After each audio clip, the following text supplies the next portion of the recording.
Hello friends, my name is Satyam Tiwari. आप देख रहे हैं अंश 5G एकेडमी। तो स्वागत है आप सभी का एक बार फिर से हमारे यूट्यूब चैनल अंश 5G एकेडमी में। आज हमारा अर्बन और उसके यौगिक का हैशटैग 7वां दिन है। कौन सा दिन है? हैशटैग डे 7 है, यह 7वां दिन है। और आज हम बात करने वाले हैं IUPAC नाम में दो समूह के बारे में, नाइट्रो समूह और अम्ल क्लोराइड समूह के बारे में। ये समूह क्या होते हैं, इनके IUPAC नाम कैसे बनते हैं, इनके साधारण नाम क्या होते हैं, व इनके स्ट्रक्चर किस प्रकार से बनाए जा सकते हैं।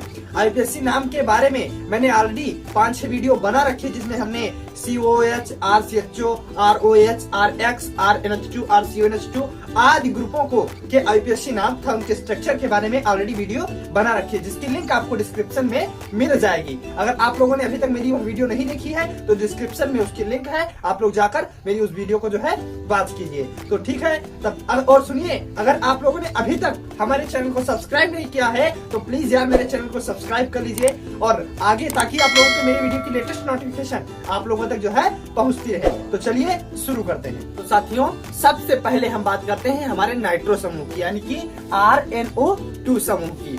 तो RNO2 समूह के बारे में बात करने से पहले हम यह बात करेंगे कि क्या जो एल्किल के बाह्यतम कोश में जो एक इलेक्ट्रॉन बचा होता था, उसी को लेकर NO2 सेटिस्फाई हो जाएगा, संतुष्ट हो जाएगा? जी हाँ, क्या उसी को लेकर NO2 सेटिस्फाई हो जाएगा? तो इसको हम स्ट्रक्चर जब बनाएंगे वहां पर ये बेहतर समझ में आएगा। तो स्ट्रक्चर अभी हम तुरंत पहले नामकरण कर लें, फिर तुरंत स्ट्रक्चर इसका बनाएंगे, वहां पर आप लोगों को यह बातें अच्छे से समझ में आ जाएंगी। तो हम जानते हैं एल्किल का सूत्र होता है CnH2n+1 और उसके बाद में NO2 इसमें जुड़ जाएगा, NO2 जुड़ गया। अब बारी आती है इसके सामान्य नाम की। तो सामान्य नाम इसका होता है एल्किल नाइट्राइड। क्या होता है? Alkyl nitride.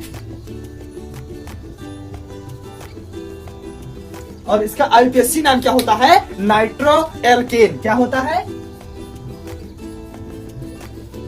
नाइट्रो एल्केन इसका IUPAC नाम होता है। तो हम सबसे पहले n=1 पर देखते हैं। देखिए n=1 लेने पर, तो n=1 लिया तो CH3 जैसे कि आप लोग जानते हैं ही बनेगा। इसमें जुड़ेगा क्या? NO2। क्या जुड़ेगा? NO2। CH3 है क्या? Methyl nitride. इसका सामान्य नाम क्या हो जाएगा? जैसे एल्किल नाइट्राइड वैसे इसका सामान्य नाम CH3 में CA1 पर मेथ, तो बन जाएगा मेथिल, और नाइट्राइड का नाइट्राइड तो हो जाएगा मेथिल नाइट्राइड। इस प्रकार से मेथिल नाइट्राइड। अब बारी आती है इनके IUPAC नाम की, किसका IUPAC नाम क्या होगा? तो जैसे एल्किल नाइट्राइड नाइट्रो एल्केन, वैसे मेथिल नाइट्राइड नाइट्रो मेथेन। इसका IUPAC नाम बनकर तैयार होगा नाइट्रो मेथेन। तो आई होप आप सभी को यह बातें समझ में आ रही होंगी। अगर इसमें से कोई बात ना समझ में आए तो कमेंट सेक्शन में बताइएगा, या डिस्क्रिप्शन में मेरा व्हाट्सएप नंबर है, वहां से डायरेक्टली मुझे पर्सनल कांटेक्ट आप लोग कर सकते हैं। तो चलिए देखते हैं, हम n डायरेक्ट 3 लेते हैं। यहाँ पर n=3 लेने पर C3H7, n=3 पर C3H7 NO2। अगर आप लोगों ने अभी तक मेरी पीछे की वीडियो नहीं देखी है जो मैंने इसके बारे में बना रखी है, तो आप लोग उसको देखिए, तभी आप लोगों को बहुत अच्छे से समझ में आएगी। तो देखिए C3H7 NO2 ये बन जाएगा, क्योंकि C3 पर, और C3 पर होता क्या है? Prop meth eth prop, prop में जुड़ेगा इल तो हो जाएगा प्रोपिल। ये प्रोपिल हुआ। अब नाइट्राइड सेम का सेम ही जाएगा। बात आई IUPAC नाम की, तो methyl nitride nitromethane, propyl nitride nitro propane, वही बात, नाइट्रो प्रोपेन। तो आई होप आप सभी को ये बातें समझ में आ रही होंगी। जहां भी आप लोगों को यह बात ना समझ में आए तुरंत मुझे बताइएगा। तो अब बात कर लेते हैं n=डायरेक्ट 7 पर।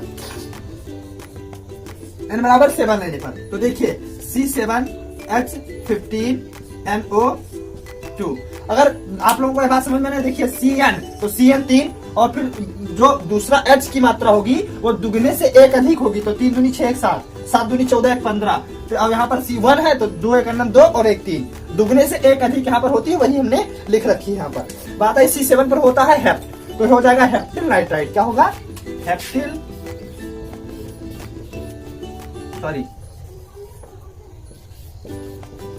Heptyl nitride. बारी आई IUPAC नाम की, तो IUPAC नाम हो जाएगा इसका नाइट्रो, तो वही उतर आएगा नाइट्रोहेप्टेन। अगर कोई आप लोगों को इसमें कोई समस्या हो तुरंत मुझे बताइएगा। तो देखिए अब आई होप आप सभी को यह पूरी बातें जो है समझ में आ चुकी होंगी। जो बीच बीच में रह गए हमको हम डायरेक्ट माउथ से बता देते हैं, डायरेक्टली बता देते हैं। देखिए C2 वाला रह गया C2H5NO2, C2 पर ethane nitride nitro ethane. C4 वाला रह गया C4H9, दुगुने से एक अधिक, 4 दूनी 8 9, C4H9NO2। बात आई C4 पर ब्यूटिल नाइट्राइड नाइट्रोब्यूटेन। बात आई यहाँ पर C5 वाला रह गया। तो देखिए C5H11, 5 दूनी जैसे 11, दुगुने से एक अधिक, C5H11NO2। तो C5 पर पेंट, तो pentyl nitride nitro pentane. C6 वाला C6H13NO2। बात आई सिंपल नेम की, तो C6 पर होता है हेक्स, तो हो जाएगा hexyl nitride nitro hexane. C8 पर देख लेते हैं C8H17NO2। C8 पर होता है octyl nitride nitro octane. C9 पर C9H19NO2। बात आई सिंपल नेम की, C9 पर होता है नोनिल नाइट्राइड नाइट्रो नोनेन। C10 पर, तो यहाँ पर C10H21NO2। C10 पर होता है डेक, तो डेकिल नाइट्राइड नाइट्रो डेकेन। तो यह पूरी जो सामग्री थी, पूरा जो मतलब टेबल था, वो बिल्कुल कंप्लीट हो चुका है। अगर तब भी आप लोगों को बिल्कुल कुछ इसमें ना समझ में आया हो तो मुझे कमेंट सेक्शन में जरूर बताइएगा, मैं आप लोगों के लिए तुरंत इसके लिए दूसरी वीडियो जो है बना दूंगा। तो चलते हैं इनके स्ट्रक्चर के बारे में। तो सबसे पहले थोड़ा सा इसको हम इरेज करते हैं। अब हम देख लेते हैं थोड़ा सा इनके स्ट्रक्चर को। तो सबसे पहले हमने अभी तुरंत कहा था कि इनका हम देखेंगे किस प्रकार से एक इलेक्ट्रॉन को लेकर ये बैलेंस रहते हैं। तो हम जानते हैं आर के बार कोष में एक इलेक्ट्रॉन होता है, तो उसी बार कोष के एक इलेक्ट्रॉन को हम यहाँ पर दर्शा देते हैं। आर के बार कोष में एक इलेक्ट्रॉन हम जानते हैं, एल्किल के बार कोष में एक इलेक्ट्रॉन बचा होता है। बात आई नाइट्रोजन के बार कोष में 5, ऑक्सीजन के बार कोष में 6 इलेक्ट्रॉन होता है। तो यहाँ पर हम लिखते हैं नाइट्रोजन को पहले, इसके बार कोष में कितना 5 इलेक्ट्रॉन, 1 2, सॉरी इस प्रकार से नहीं यहाँ लिखा जाएगा, 2 3 और 2 5, इस प्रकार से। अब बारी आई ऑक्सीजन जोड़ने की, तो ऑक्सीजन यहाँ पर जोड़िए, 1 ऑक्सीजन और 2 ऑक्सीजन। ऑक्सीजन के बाद में 6 इलेक्ट्रॉन, तो 1 2 2 4, 2 और 2 4 और 2 6, 1 2 2 4 और 2 6। तो देखिए सबके इलेक्ट्रॉनों को हमने यहाँ पर दर्शा दिया है, इसमें कोई दिक्कत। नाइट्रोजन के बारकोष में 5 इलेक्ट्रॉन 5 है, ऑक्सीजन के बारकोष में 6 है, कोई दिक्कत। आर के बारकोष में 1 इलेक्ट्रॉन। अब देखिए कौन किससे किस प्रकार से इलेक्ट्रॉन यहाँ पर लेता है। ये नाइट्रोजन क्या करेगा कि एल्किल वाला यह इलेक्ट्रॉन एक ले लेगा।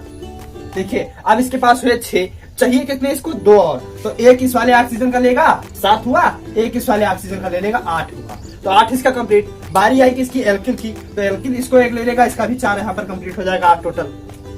बारी आई ऑक्सीजनों की, तो ऑक्सीजन के पास 6 ऑलरेडी थे, 1 ये नाइट्रोजन से ले लेंगे 7 हुआ, 1 इस वाले ऑक्सीजन से ले लेगा 8, और यही काम ये ऑक्सीजन भी करेगा, 1 नाइट्रोजन से लेगा, 1 इस वाले ऑक्सीजन से लेगा, इसका भी 8 कंप्लीट हो जाएगा। तो इनके स्ट्रक्चर जो है, एल्किल के साथ R इधर जुड़ जाएगा, एल्किल के साथ सिंगल बॉन्ड बनाते हुए N जुड़ेगा, और N के साथ एक इधर डबल बॉन्ड के साथ ऑक्सीजन जुड़ जाएंगे, और ऑक्सीजन के बीच भी सिंगल बॉन्ड इस प्रकार से लग जाएगा। तो देखिए ऑक्सीजन के 2 बॉन्ड कंप्लीट, नाइट्रोजन के 3 बॉन्ड कंप्लीट, बात है एल्किल की, एल्किल का सिंगल बॉन्ड जो है वह कंप्लीट है।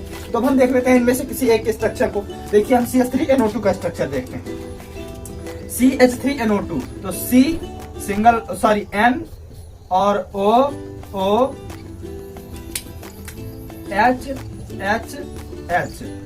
ये जो NO2 वाला जो पार्ट है, ये आप लोग देख ही चुके कि किस प्रकार से बॉन्डिंग करता है। NO2 वाला जो पार्ट देख चुके ना कि ये इसी प्रकार से बॉन्डिंग करेगा, ये इस प्रकार से लास्ट में बना लेगा। तो इसको हम नहीं बताते हैं इलेक्ट्रॉनों को दिखाकर। कार्बन के बाद उसमें 4 इलेक्ट्रॉन होता है, 1 2 3 और 1 ये। तो जहां पर ये एल्किल वाला इलेक्ट्रॉन जहां पर लेता था, कार्बन वाला यहाँ पर ले लेगा, कोई दिक्कत। हाइड्रोजन के बारकोष में 1 इलेक्ट्रॉन होता है, वही है। तो हाइड्रोजन एक कार्बन से लेकर एक कंप्लीट करता रहेगा। और बात आई यहाँ पर नाइट्रोजन की, तो नाइट्रोजन ये वाला इस प्रकार से यहाँ ले लेगा, जैसे ये यहाँ इलेक्ट्रॉन दिया था।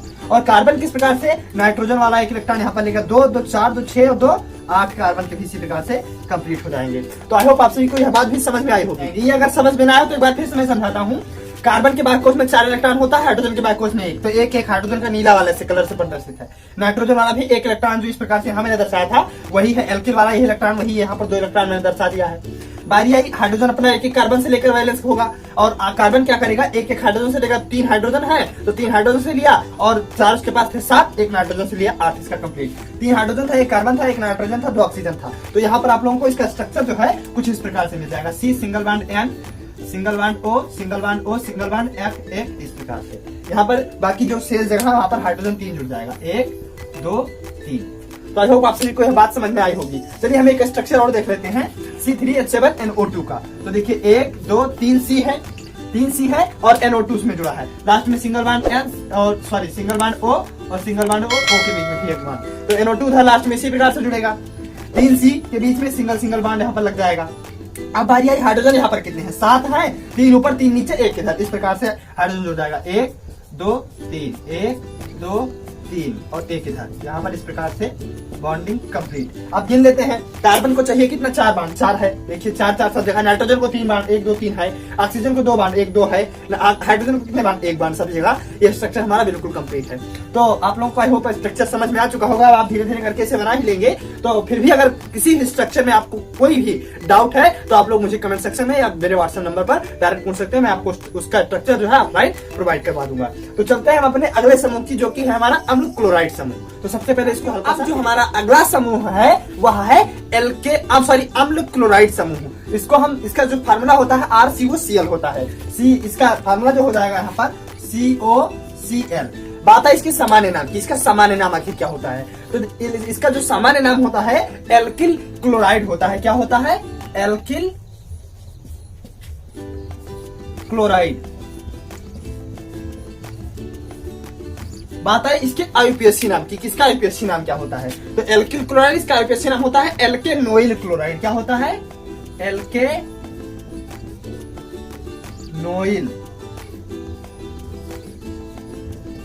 क्लोराइड। आगे क्लोराइड लिखा आप लोग समझ रहे हैं, तो इसका IUPAC नाम हो जाएगा एल्केनोइल क्लोराइड। तो चलिए अब हम इसको भी देख लेते हैं थोड़ा सा। उससे पहले हम देखते हैं कि क्या ये एक इलेक्ट्रॉन को लेकर बैलेंस होगा, तो इसको स्ट्रक्चर में हम ये बात कर लेंगे। तो सबसे पहले n बराबर 1 पर देखते हैं कि n बराबर 1 पर इसका क्या होगा। CH3 हो जाएगा, जुड़ेगा क्या? COCl जुड़ेगा, COCl जुड़ेगा। बात आई इसके, हम जानते हैं CH3 को एसिटा बोलते हैं। क्या बोलते हैं? एसिटा। और H को फार्म बोलते हैं। तो देखिए CH3 COCl हो गया, तो इसका सामान्य नाम क्या हो जाएगा? Acetyl chloride. क्या होगा? Acetyl chloride. बात है इसके IUPAC नाम की। तो कार्बन कितने हैं? 1 1 2 कार्बन है। कितने कार्बन है? 2 कार्बन है। तो 2 कार्बन पर यहाँ पर क्या बन जाएगा इसका? 2 कार्बन पर होता है एथ, तो एथेनोइल क्लोराइड यहाँ पर बनेगा, एथेनोइल क्लोराइड। अब बारी आती है C3H7 को हम देख लेते हैं। C3H7 COCl। तो हम इसका सामान्य नाम सबसे पहले लिखते हैं। तो सामान्य नाम C3 पर होता है प्रोप। क्या होता है? प्रोप होता है। तो इसका सामान्य नाम हो जाएगा प्रोपिल और क्लोराइड। अब बारी आती है इसके IUPAC की। तो 3 और 1 कितने कार्बन? 4 कार्बन हो गए। तो 4 पर होता है ब्यूट, तो हो जाएगा इसका IUPAC नाम ब्यूटेनोइल क्लोराइड। अब बारी आती है C7H15 की। तो हम इसको देख लेते हैं। इसमें लास्ट में जुड़ जाएगा COCl। तो C7 पर होता है हेप्ट होता है। तो इसका सिंपल नेम होगा हेप्टिल क्लोराइड। बारी है इसके IUPAC की। IUPAC नाम इसका क्या होगा? तो कितने कार्बन? 7 और 1 8 कार्बन, 8 पर होता है ऑक्ट, हो जाएगा ऑक्टेनोइल क्लोराइड।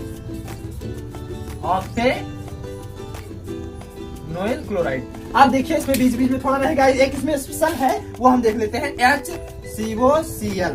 H भी जुड़ता है, इसको हमने पहले ही बताया फार्म होता है। तो इसका सामान्य नाम फार्मिल क्लोराइड। तो आप नोन है। कितने कार्बन है? 1 कार्बन है। तो 1 कार्बन पर होता है मेथ, यहाँ पर हो जाएगा मेथेनोइल क्लोराइड। तो आई होप आप सभी को टोटल ग्रुप जो है यह समझ में आ चुका होगा। फिर भी अगर किसी में डाउट हो आप लोगों को तो मुझे कमेंट सेक्शन में जरूर बताएगा, मैं उसके लिए अगली वीडियो बनाऊंगा। देखिए इसका ये आप लोग इतना रखिए कि अम्ल क्लोराइड समूह का सामान्य एल्किल क्लोराइड तथा एल्केनोइल क्लोराइड होता है, उसी बेस पर टोटल बनता चला जाता है। तो इसमें जो थोड़ा बचे हैं बीच बीच के, उनके बारे में थोड़ा चर्चा कर लेते हैं। जैसे हमारा n बराबर 2 वाला बचा है, तो C2H5 COCl। C2 पर होता है एथ, तो हो जाएगा एथिल क्लोराइड, और 2 और 1 ये वाला कार्बन 3 जुड़ जाएगा, तो हो जाएगा प्रोपेनोइल क्लोराइड। ये Cl है, कार्बन नहीं कि C और I लिखा है यहाँ पर, हाँ Cl, क्लोरीन लिखा है यहाँ पर, क्लोरीन।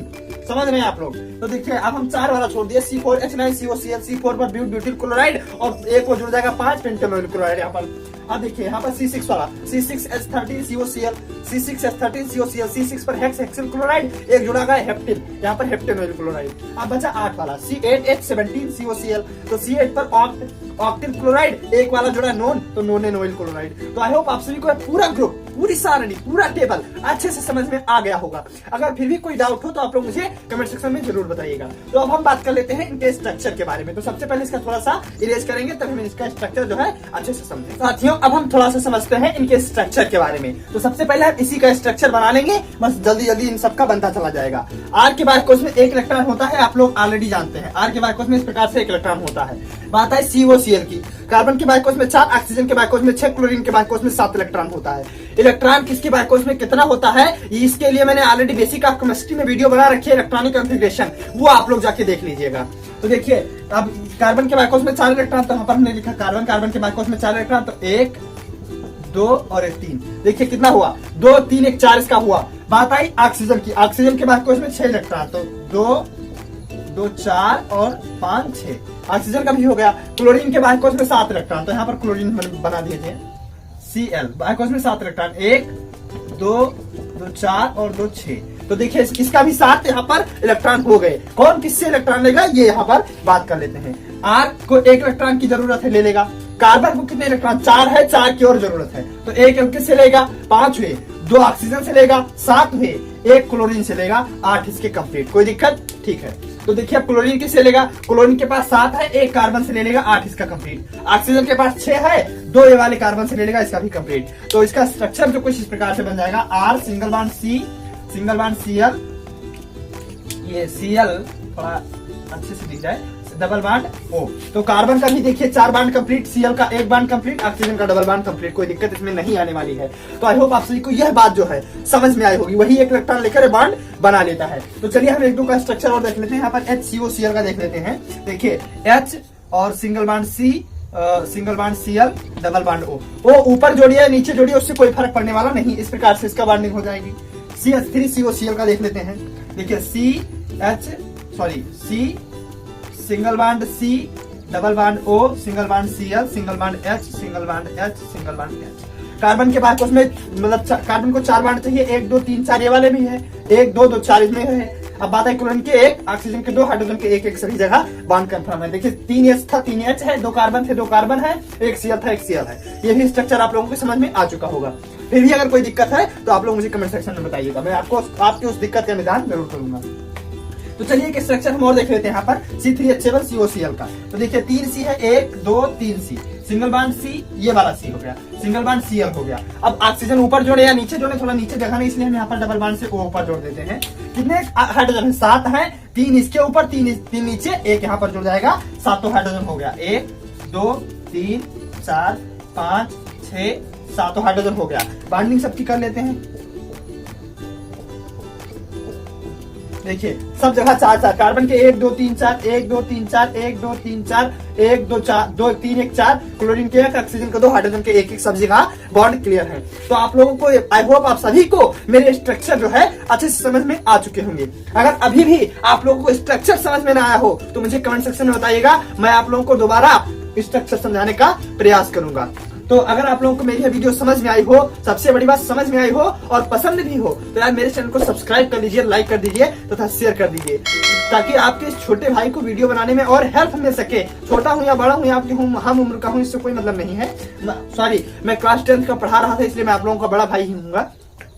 तो कोई दिक्कत अगर आपको पर्सनली कोई प्रॉब्लम हो, मतलब टीचिंग में कोई प्रकार की आप दिक्कत, किसी भी प्रकार की आपको मतलब प्रॉब्लम हो, आप किसी भी सब्जेक्ट को ना समझ पाते हो, तो आप लोग मुझे कमेंट सेक्शन में उसको बताइए। मेरे व्हाट्सएप नंबर पर डायरेक्ट मुझे कांटेक्ट कीजिए, मैं डायरेक्ट सोल्यूशन आप लोगों को सब्जेक्ट का, मतलब डायरेक्टली उस सब्जेक्ट की एक क्लास चला दूंगा और एक क्लास में उस सब्जेक्ट की अपलोड करता रहूंगा। तो ठीक है, मिलते हैं अपनी अगली वीडियो में, तब तक के लिए जय हिंद।